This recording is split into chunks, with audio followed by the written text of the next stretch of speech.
வணக்கம். இப்போ சுகா employment services சார்பில் இப்போ நான் வந்து பேசுகிறேன். இப்போ அந்த கம்பெனியோட எம்டி சிஇஓ நான். இப்போ என்ன பேச போகிறோம் அப்படின்னா, how to get a suitable job, ஒரு பொருத்தமான வேலையில் சேர்றது எப்படி அப்படிங்கிறது பேச போகிறோம்.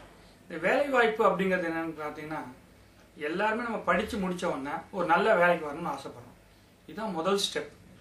அந்த ஃபஸ்ட்டு ஸ்டெப்பில் தான் நிறைய கஷ்டங்களும் ஏற்படுது.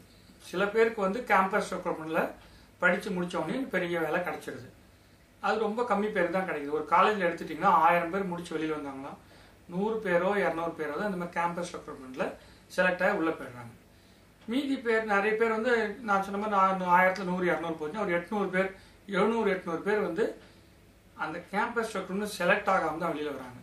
இதில் அந்த மாதிரி வரும்போது அந்த பிஇ பிடெக் எம்சிஏ படித்தவங்களாம் என்ன ஒரு மன வருத்தம் ஏற்படுது அப்படின்னா, ஐயோ நம்ம கேம்பஸ் ரெக்ரூட்மெண்ட்டில் செலக்ட் ஆகலையே, நம்ம காலேஜ் வந்தபோது இன்ஃபோசிஸ் வந்தது, டிசிஎஸ் வந்தது, விப்ரோ வந்தது, ஹெச்எல் வந்தது, நம்ம செலக்ட் ஆகலையே அப்படின்னு மனசு உடைஞ்சு போகிறாங்க. சில பேர் நமக்கு வேலை கிடைக்குமா அப்படிங்கிற பயப்படுறாங்க. இந்த கேம்பஸ் ரெக்ரூட்மெண்ட்டில் நீங்கள் செலக்ட் ஆகலை அப்படின்னா இந்த மாதிரி பயப்பட வேண்டிய தேவை கிடையாது. எல்லாருக்குமே கேம்பஸ் ரெக்ரூட்மெண்ட் செலக்ட் ஆகணும் அப்படிங்கிறதுலாம் கிடையாது. அப்படி செலக்ட் ஆகாட்டாலும் அதை பற்றி கவலைப்பட வேண்டியதில்லை. ஆனால் ஏன் செலக்ட் ஆகலைன்னு கண்டிப்பாக யோசிச்சாங்க. அப்போதான் அடுத்த முறை நாங்கள் வெளியில் வந்து ஒரு தனிப்பட்ட முறையில் ஒரு இன்டர்வியூ அட்டன் பண்ணும்போது செலக்ட் ஆகி ஒரு வேலையில் சேர முடியும்.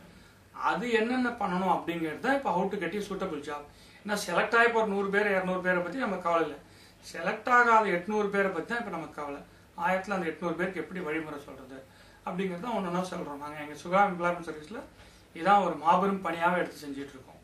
இதில் பார்த்தீங்கன்னா எங்கள்கிட்ட 250 நிறுவனங்கள் இருக்குது, 5500 வேகன்சி இருக்குது, கிட்டத்தட்ட 35,000 பேர் எங்கள்கிட்ட பதிவு பண்ணியிருக்காங்க. அந்த 35,000 பேருக்கும் நாங்கள் பல விதத்தில் இந்த மாதிரி எப்படி வேலைக்கு சேர்றது, நல்ல வேலைக்கு சேர்றது எப்படி அப்படிங்கிறத பல விதமாக எடுத்து வைக்கிறோம்.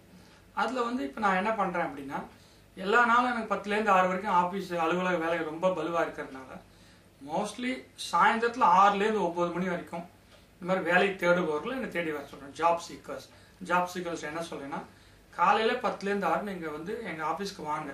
ஆனால் எங்கள் ஸ்டாஃப் எல்லாரும் அவங்களுக்கு நல்லபடியாக எப்படி வேலைக்கு சேர்றதுன்னு பல விதத்தில் அவங்களுக்கு டீட்டெயில்ஸ் கொடுப்பாங்க.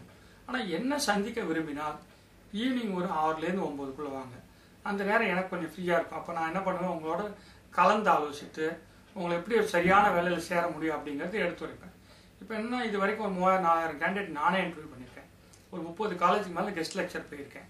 அதை தவிர்த்து தொடர்ந்து இப்போ கெஸ்ட் லெக்சர் பல காலேஜ் போயிட்டுருக்கேன். இதை தவிர்த்து 10 நிறுவனங்களுக்கு நான் பிஸ்னஸ் கன்சல்டிங் கொடுத்துட்ருக்கேன். 10க்கும் மேற்பட்ட நிறுவனங்களை நான் ட்ரைனிங் எடுத்துகிட்டு இருக்கேன். இது மாதிரி பல்வேறு முறையில் வந்து நான் வந்து என்னோட தொழில் ஆக்டிவிட்டி நடவடிக்கைகளை தொடர்ந்து செஞ்சுட்டு இருக்கேன். அப்படி செய்யும்போது நான் செய்கிற முதல் உதவி என்னன்னா, நல்ல வேலைக்கு செய்கிறது எப்படி. ஏன்னா இந்த கஷ்டம் எல்லாருக்கும் உண்டு. எல்லாரும் படித்து முடிச்சோம், நம்ம நோக்கமே ஏதாவது நல்ல வேலைக்கு போகணும். அந்த நல்ல வேலைக்கு செய்கிறது எப்படிங்கிறத இப்போ பார்க்க போகிறோம். அது அடுத்த இதில் நம்ம பார்ப்போம்.